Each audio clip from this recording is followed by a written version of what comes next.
Hey everybody, Wildcard Weekend is finally here. The Bills have known they were going to be a playoff team for well more than a month now. They clinched the AFC East with 4 or 5 games remaining. So they knew they were going to play a playoff game, a home playoff game, and that it was probably going to be on Wildcard Weekend because the 1 seed really never came into the picture because the Chiefs just wouldn't lose. So the Chiefs wrapped up the 1 seed, the Bills were the 2, Ravens were the 3, Texans were the 4, wildcard teams, Chargers, Steelers, Broncos. The Broncos came into the picture very quickly Sunday evening. They steamrolled the Chiefs. The Chiefs essentially laid down. I'm not saying they did it on purpose, but they ran like 30 plays, which is insane. 30 plays. They had 5 first downs, 98 total yards. It was like they weren't even trying. I'm not saying they weren't, but it was kind of like that. So the idea of playing the Bengals, or even the Dolphins, really, never, again, came into the picture. The Dolphins were struggling with the Jets. They end up losing. They obviously are starting Snoop Huntley in that spot, and that's a tough spot for them. Definitely a tough spot for them. But the Bengals won on Saturday night against the Steelers, and they're kind of just waiting to see what happens there. And the Broncos just run out to like a 21-0 lead or something like that. Bo Nix started the first half, 18 of 18 or something like that? 180 yards, 3 touchdowns. I mean, the game was over. The Bills are probably still in the plane on the short flight from Boston back to Buffalo, knowing they're going to play the Broncos because it was just non-competitive there. The Bills themselves coming off a loss to the Patriots, 23-16. Whatever.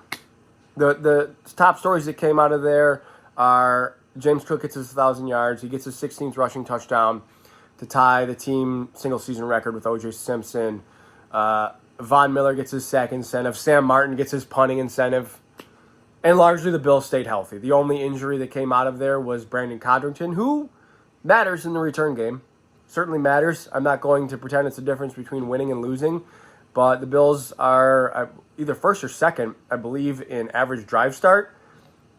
And he's a big part of that. I can't remember who's first or second, but I do know the Bills are first. The Bills and Broncos, I should say, are first and second in that category, average drive start. So that's kind of interesting, considering they play each other this weekend. I'm not really looking. I'm not going to reflect on the Patriots game. They came out healthy, and cool, guys got incentives. I mean, that was a story really across the entire league. You watch any of the games, the commentators were so tuned in to what guys needed to reach for incentives, whether that was for records or for money. Like, look at the Bucs. They force-fed Mike Evans despite having won the division. The Falcons are still in overtime with the Panthers, or going to overtime with the Panthers. They could win this game. And the Bucs are going to risk stopping the clock just to get Mike Evans his record. This might be the first time it's ever happened. And he gets it. His 11th consecutive 1,000-yard receiving season. He gets it on like a little 6 or 7 yard play on the last play of the game. It's a walk-off 6-yard catch. Maybe has never happened in the league before. It probably has. But like, just really odd situation there. But good for him. Anyway, let's bring the Broncos into town. I guess actually, let's talk about the AFC playoff picture. So the Ravens, as I said, are the 3 seed. If they beat the Steelers on Saturday, they're automatically the Bills' opponent, assuming the Bills win, of course. If the Ravens win, I don't want to offend anybody by saying, "Oh, of course you should just assume the Bills are going to win." No, I'm not saying that. What I'm saying is that if the Ravens win on Saturday, the Bills can't play anybody else in the divisional round. The Bills can only play Baltimore. So I think it's good strategy to try to avoid the best quarterbacks as long as you can. You're going to play good teams. This is the playoffs. This is the run to the Super Bowl. You're going to play good teams. But if you can get some help from the Steelers, I'll take it. And then the Bills can't play anybody else except the Chargers or the Texans. If the Steelers win, they automatically go to, this again assumes a Bills win, okay, in this scenario. If the Steelers win, the 1 can't play the 6. Or the 2 can't play the 6, I should say. Sorry. So the 1 is automatically going to play the 6 because the 7 will have lost to the 2 seed in this scenario, the Bills. So the Bills would then play the winner of Houston and LA. And I think that's probably the best situation there for the Bills. I'm not living in fear of the Ravens either. The Bills have beaten the Ravens in the playoffs, 17-3. I was there. I saw it. They didn't even score a touchdown. I just think there's some demons or some ghosts. It's a little bit of a hangover from the Week 4 Sunday Night Football game where the Bills just, got thrashed. They had 12 first downs. It's their worst offensive game of the season. And they weren't good on defense either, obviously. Granted, they were down Christian Benford, Taron Johnson, Terrell Bernard. Those guys were all out. They were starting Balen Spector at middle linebacker.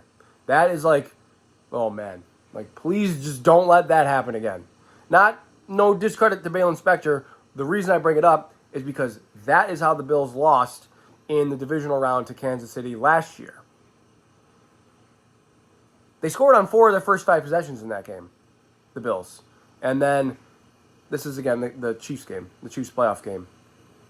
And then the Chiefs smothered them out from there. I think they had their chances. The Chiefs had their chances as well. They just had one extra score than the Bills did. But watching A.J. Klein and just trying to chase down... I'm getting PTSD right now. Watching A.J. Klein chase down Travis Kelce, just pull him off the street. Hey, can you help us this week? Terrell Dodson was still here. They were using Dorian Williams, who was a rookie, and they couldn't use him because he couldn't hang. He has made significant strides this year, but I'm just saying in that game, he couldn't hang. Please just don't let that happen again. I don't want to watch the 5th linebacker cover Mark Andrews or Travis Kelce this year. Please stay healthy. They have games to play still. They're healthy right now, but they still have games to play. So let's get into Denver. I would start by saying I'm super impressed by the job Sean Payton has done with Denver this year, because to eat that 37 or 38, almost $40 million by releasing Russell Wilson or trading Russell Wilson, whatever they ended up doing, by getting rid of Russell Wilson, that is sitting on their books. They draft Bo Nix, who might have been my least favorite quarterback coming out in this class. And I feel like I'm certainly not the only one to say this. No matter how good he is, and he's pretty good, I can't get Auburn out of my head. He was unwatchable at Auburn. And then he had a pretty good career at Oregon, or finished his career pretty well at Oregon in college. But I just can't get his Auburn Tigers stint out of my brain. It was so bad.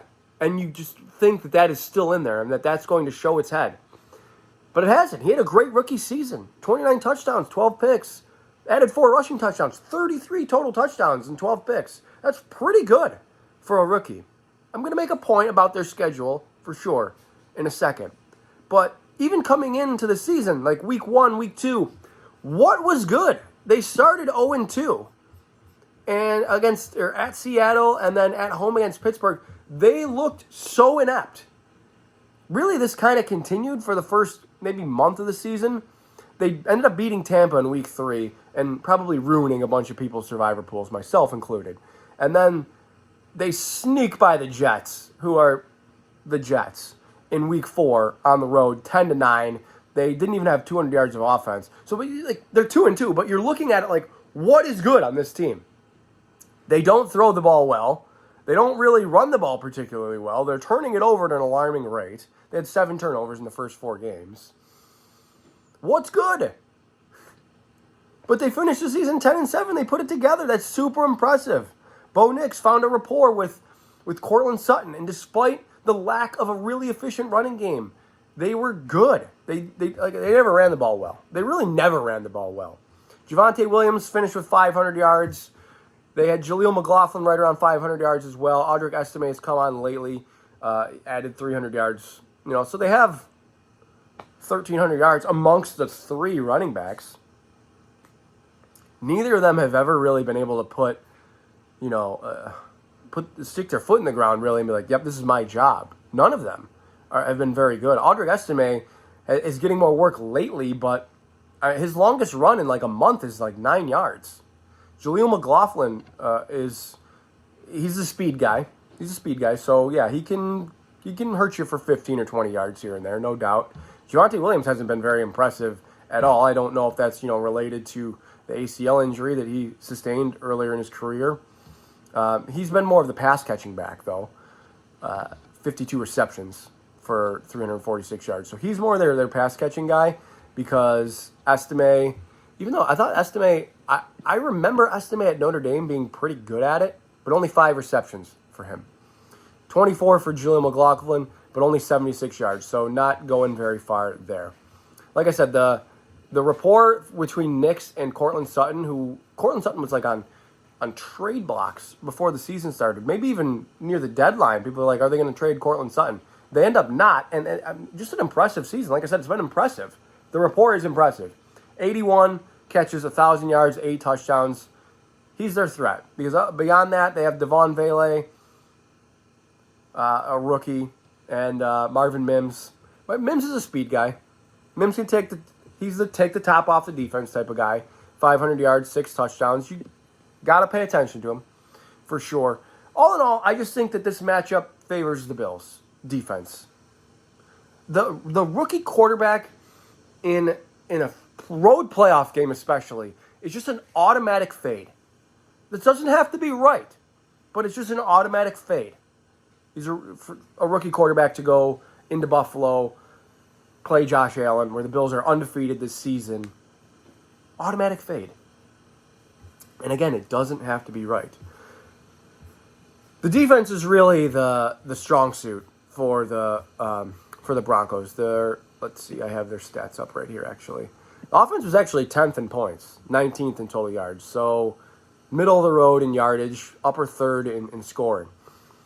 They are third in points on defense in total points allowed, 7th in yards. So they're a very good defense. They have a lot of good names. Some of them you might not even really recognize. The one that people know, obviously, is Patrick Surtain, all-pro corner.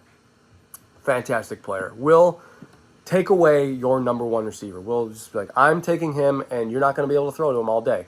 That type of energy from him. Very good player. The good news for the Bills is that they don't really have a number one wide receiver. So what are they going to do with him? Are they going to put him on Amari Cooper? Because the Bills have shown that they're willing to just not throw it to Amari Cooper. That's fine. We'll just throw it to Khalil Shakir and Keon Coleman and Dalton Kincaid and James Cook. We're fine with that. That's where I as good of a player as he is, I give the Bills a slight advantage there because everybody eats. We're back to the everybody eats. The Bills have shown this willingness to spread the ball around. They didn't even have a 1,000-yard receiver this year. But also on defense, what you have to watch out for certainly is the Broncos pass rush. They have a couple of guys who are just awesome, led by Nick Bonito, who made the Pro Bowl. And maybe a Broncos fan, if you're watching this, can maybe correct me. I don't think he would have even started. He would have played, okay? But I don't think he would have started if Alex Singleton didn't get hurt. I think the Broncos would have just stuck with him. He got hurt in like week 4 or something like that, maybe week 3 or 4. And has been out for the season. And then Nick Bonito stepped into that role just beautifully. 13.5 sacks. The guy gets one seemingly every week. And then Jonathan Cooper. That's not to slight Jonathan Cooper. These are two guys that had good seasons last year but have made significant strides this year. They're even better. And then the Jets bring in guys like John Franklin Myers and Zach Allen. Guys off the Jets, cast-offs from the Jets and the Cardinals. And they're very good. 7 sacks for Franklin Myers, 8.5 for Zach Allen. Those are career highs for both. So it's working for them. The pass rush is working. The difference is Josh Allen. He is just the great equalizer for everything. The Bills are the first team since the merger, I believe. I think that was since the merger, the AFL-NFL merger, to have less than 15 giveaways and less than 15 sacks allowed. That is a Josh Allen stat. The offensive line is fantastic, don't get me wrong. They've been very good, very reliable. But Allen taking that step forward with, controlling the ball and protecting the ball, limiting turnovers, not taking sacks, getting the ball out quickly, that's been such an advantage. So that's why I'm obviously leaning Bills here, not just because I'm working a Bills channel here. That's not why. Vegas thinks so. Vegas has the Bills at 8 or 9 point favorites. And like I said, the rookie QB, it's just an automatic fade. This is no criticism of the job Sean Payton has done with Bo Nix in his rookie season, with the cap constraints and everything. If you had to pick one of 14 teams to play, you have to pick one of them to play this week. Which one do you want? All throughout the playoffs, AFC, NFC included. Probably Denver, maybe Pittsburgh, maybe Washington, maybe Houston. I don't know, but Denver's in that conversation. This is the game that we've been angling towards really for almost a month now. It's sort of seemed that way. Like Denver's been sitting in this spot. It's like, looks like it's going to be Denver. I would take that. It's here. Here they are. And the weather looks fine for a January day in Buffalo. 30 degrees, low wind, no precipitation. Sure. Bills, give me the Bills. I'm taking the Bills to beat the Broncos 30-20. A lot of people are just... I know that media have to like talk up these matchups. Like, this is a tough matchup, I think, for the Bills. And yeah, this is no slight to Denver. You just think like one of these years it's going to be Josh Allen, right? It's got to be. It just has to be. Although maybe you're thinking that about Lamar Jackson too. That's a totally unrelated point. One of these years it should be Lamar Jackson. But here we are, guys. We've made the climb. We're in the playoffs. We're the 2 seed. It's here now. All that's left to do is go win it. And that's so weird to say because they've never done it before. But that's what's left in front of them. 30-20. Bills over Broncos. Guys, hit me up on Twitter. My Twitter handle and YouTube username are the same. Thank you for coming this far in the video. If you've made it, as always, above all else, go Bills.